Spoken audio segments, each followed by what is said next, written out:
In 2026, editing in DaVinci Resolve isn't about knowing more, it's about editing smarter. So let's talk about 5 habits that will help you edit faster and smarter in DaVinci Resolve.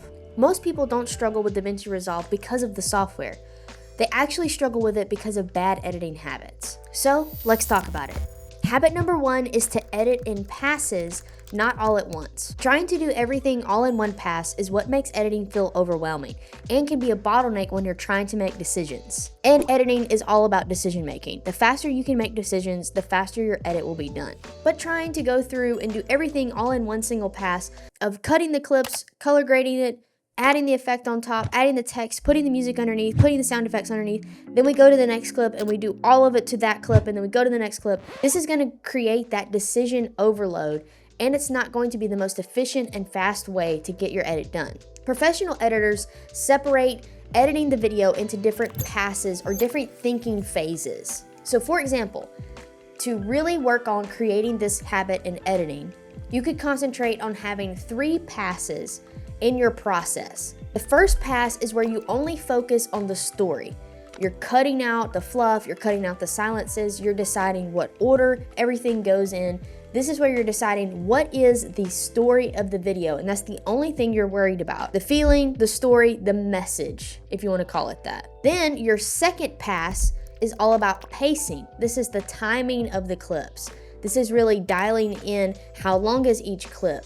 What's the pacing overall for the video? And then your third pass is to polish everything off. So your first pass is all about the story. Your second pass is about the pacing, and your third pass is about polishing. This is gonna create the editing habit or the structure to edit faster because you're gonna be able to think through each section one at a time instead of getting into decision overload. And with more content being created in 2026, you're gonna have less time to edit, which means you don't need shortcuts to edit. You need a structure that's streamlined that gets you to the end of the process faster. And that's why habit number 1 is to edit in passes, not all at once. And before we go to habit number 2, I actually have a confession to make. Let's get in here. I struggle with habit number 1, and I actually have this really bad habit of, man, I don't even want to say it. I like to watch the section over every time I do something to it. I know. But this year, 2026 is the year of creating better editing habits. And maybe I will work towards not watching it over every single time I add the text and needing to see how it looks after every change, instead of just working through in the passes like we just talked about. I just need to get that off my chest. Okay, let's go back. All right. Habit number 2 is to decide faster, not cleaner. It's all about making decisions quickly, not perfectly. Trying to edit every single thing in your video with perfection is going to slow you down. People are not going to notice micro cuts, micro jumps, micro adjustments in your video. As long as you can iron out all of the big kinks, that's what's the most important. Momentum is always better than precision. You want to keep the video moving forward and keep the momentum in the video better than making sure every single little thing is perfect. So here's an example of what I'm talking about. You need to be able to cut sooner than you think, delete more than you think you need to, and you need to trust your instincts to quickly make those decisions when you're going through editing in your passes like we talked about in habit number 1. Deciding faster, not cleaner, doesn't mean that you have messy edits. It just means that you make those decisions as fast as possible and you don't worry about perfection. 80% and done is better than 99.9% and it's not exported yet. So if your edit feels slow, it's probably because you're overthinking it, not because you're underskilled. And to me, this is probably one of the hardest habits to build into your editing process, because at the beginning, when you're just learning to edit, you want to overthink everything. You're unsure of the decisions that you're actually making. Is this right? Should I cut here? Should I take this out? Should I keep it? Does the pacing feel too slow? I don't know what the pacing should feel like.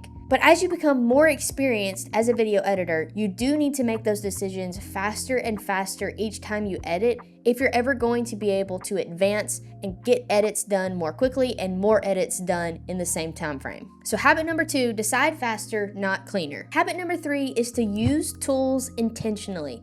And that's where the sponsor of today's video comes in, which is MotionVFX. The best tools to use when you're editing is the ones that actually support your editing flow and your editing process, not the ones that take you out of your editing flow. And as we were talking about in habit number 1, a lot of editors try to start adding effects too early in the process, or some editors try to use effects to cover up a weak structure in their video. And then there's the other end of the spectrum of people overusing effects and just cluttering up their timeline and cluttering their video as a whole. This is why you should always wait until that third pass to polish your video, which means adding those effects that enhances the video and doesn't detract from it. The tools should be added after the edit already works. So you should use motion graphics and effects and transitions to reinforce the clarity of the video, not necessarily to cover up the lack of structure in your video. So whenever I'm adding movement, effects, transitions to my videos, I want something that doesn't slow my workflow down,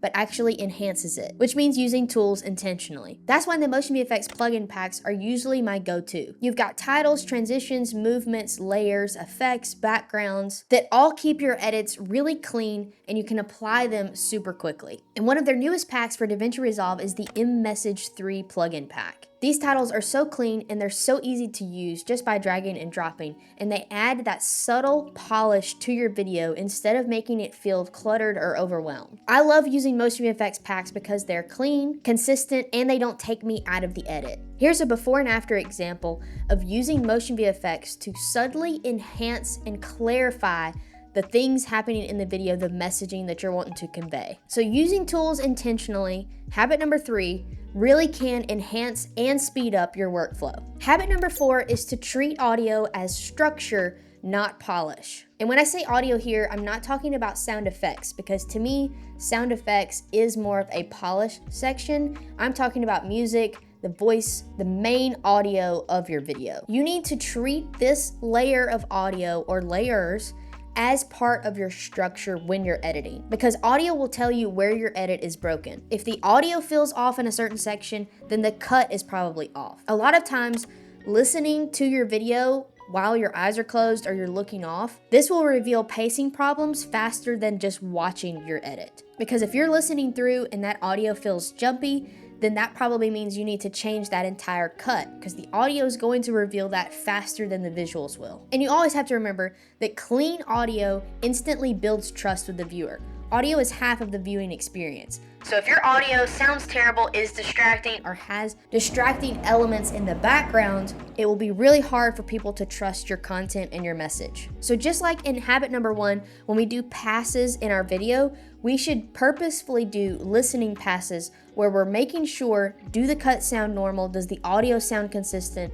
Is it too loud in certain sections, too soft in certain sections? Because it's going to be more important that the audio is consistent than whether it's just loud enough. You also want to make sure that your dialogue always trumps the music that you're putting behind it. So you should make sure when you're layering in your music, it should be low enough that it just slightly accents your video. It doesn't overpower your dialogue. This is actually something that I've personally had to work on.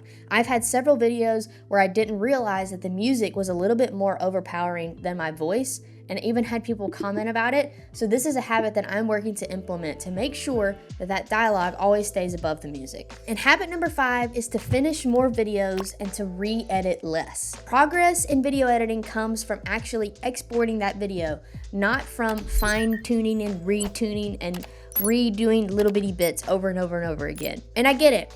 When you get to the end of the video, it's where you stall out. You're like, well, it's not quite ready. Well, I could add like one more thing. Well, I could add one more sound effect. Or maybe if I just put one more little clip of B-roll that I could go find. Or maybe I need more text. The export anxiety is so real. But once you can push past that and kind of think about it from the perspective of 80% and done is better than 99.9% and it's not exported yet, there will always be that pressure of adding one more little thing to it. But if you consistently push through and just say, you know what, it's good enough, let's export it, start on the next video. This means that you will actually finish more videos, which will build your confidence. And you have to remember that skill comes from repetition. The more that you do it, the better each edit will be anyway, so you're still progressing even though you're not getting every video to quote 100%. All of these habits are the foundation of how I teach editing in my DaVinci Resolve Quick Start course. So if you're interested in going a little bit deeper in learning DaVinci Resolve and developing good editing habits, check that link in the description to get my DaVinci Resolve Quick Start course for only $47.